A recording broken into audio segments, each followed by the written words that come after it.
હવે આપણે next topic બહુલક તરફ આગળ વધીએ તો મેં બહુલકનું સૂત્ર અને એની માહિતી ફોટો પાડીને મૂકેલી છે, તે પહેલા વાંચી લેજો, પછી આ વિડીયો જોજો. એમાં સૂત્ર પહેલા એવું છે કે બહુલક બરાબર L વત્તા F1 F0 છેદમાં 2F1 F0 F2 ગુણ્યા h. બરાબર. હવે આ વર્ગીકૃત માહિતી માટે બહુલકનું સૂત્ર છે. અવર્ગીકૃત માહિતી જો હોય તો અવર્ગીકૃત માહિતીમાં જેટલી વખત વધારે સંખ્યા કોઈ સંખ્યાઓ આપેલી હોય એમાં જે આંકડો 3 થી 4 વખત કે એક કરતા વધારે વખત જે સૌથી વધારે વખત આવતો હોય ટૂંકમાં તો એને આપણે એનો બહુલક કહીશું અવર્ગીકૃત માહિતીમાં. એ મેં આગળ પેલા ફોટો પાડીને મૂક્યો છે તેમાં લખ્યું છે. અને વર્ગીકૃત માહિતી છે તો તેના માટે આ સૂત્ર છે. હવે આ સૂત્રના પહેલા પદો પણ જોઈ લઈએ આપણે કે L એ શું છે તો કે બહુલકીય વર્ગ છે. બરાબર.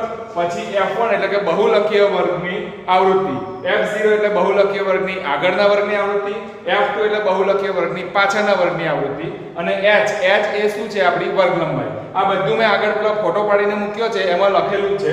અને એમાં આપણે જે માહિતી છે એ પ્રમાણે એક દાખલો જોઈ લઈએ. બરાબર. એટલે આપણને વધારે ખ્યાલ આવશે. પહેલા તમે પેલી માહિતી જોજો, પછી આ દાખલા તરફ ધ્યાન આપજો. બીજું બહુલકીય વર્ગ એટલે શું તો તેની પણ મેં વ્યાખ્યા લખીને મૂકેલી છે કે જેમાં જે આપેલ કોઈ પણ વર્ગીકૃત માહિતી હોય એમાં જે વર્ગની સૌથી વધારે આવૃત્તિ હોય તેને બહુલકીય વર્ગ કહેવામાં આવે છે. હવે અહીં આપણે સ્વાધ્યાય 14.2 નો દાખલા નંબર 1 જોઈએ કે નીચેનું કોષ્ટક એક વર્ષ દરમિયાન એક દવાખાનામાં દાખલ થયેલ દર્દીઓની ઉંમર દર્શાવે છે. ઉંમર આપેલી છે અને દર્દીઓની સંખ્યા આપેલી છે.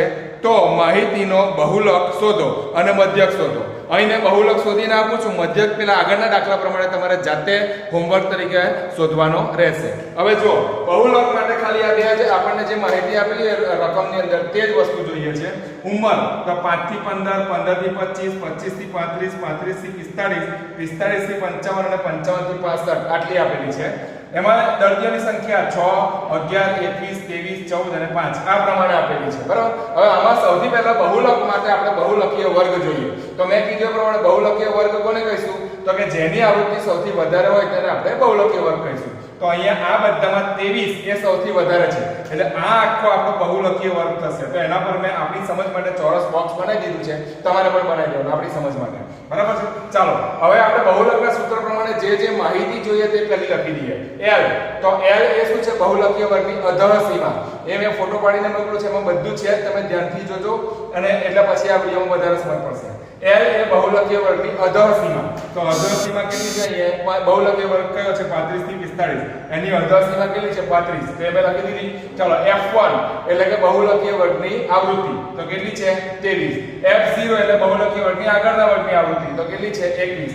F2 એટલે બહુલકીય વર્ગની પાછળના વર્ગની આવૃત્તિ તો કેટલી છે? 14. અને h એટલે વર્ગ લંબાઈ તો 5 થી 15, 15 થી 25 આનો તફાવત જે છે તે 10 આવે છે. એટલે આપણી વર્ગ લંબાઈ h બરાબર કેટલી થઈ ગઈ? 10. હવે આપણે આગળ દાખલા તરફ ધ્યાન આપીએ. બહુલકનું સૂત્ર લખી દઉં કે બહુલક બરાબર L વત્તા F1 ઓછા F0 છેદમાં 2F1 F0 F2 ગુણ્યા h. આ એનું સૂત્ર છે વર્ગીકૃત માહિતી માટે, તે આપણે લખી દીધું. હવે આપણે જે આ બધી કિંમતો અહીં લખી આ દાખલા પ્રમાણે એ વ્યાખ્યામાં મૂકી દેવાની. L બરાબર 35 વત્તા F1 એટલે કે 23 ઓછા F0 એટલે કે 21 છેદમાં 2 ગુણ્યા F1 એટલે કે 2 ગુણ્યા 23 માઈનસ 21 આવ્યું F0 એટલે કે 21 અને માઈનસ F2 એટલે કે 14. આ આપણે મૂકી દીધી. હવે આનું સાદું રૂપ આપીએ તો 35 વત્તા 23 ઓછા 21 એટલે કેટલા આવી જશે? 2 આવી ગયા. ચાલો 23 દુ 46 અને આ બંનેમાં માઈનસ 21 માઈનસ 14 કરશું તો માઈનસ 35 મળશે મને. બરાબર.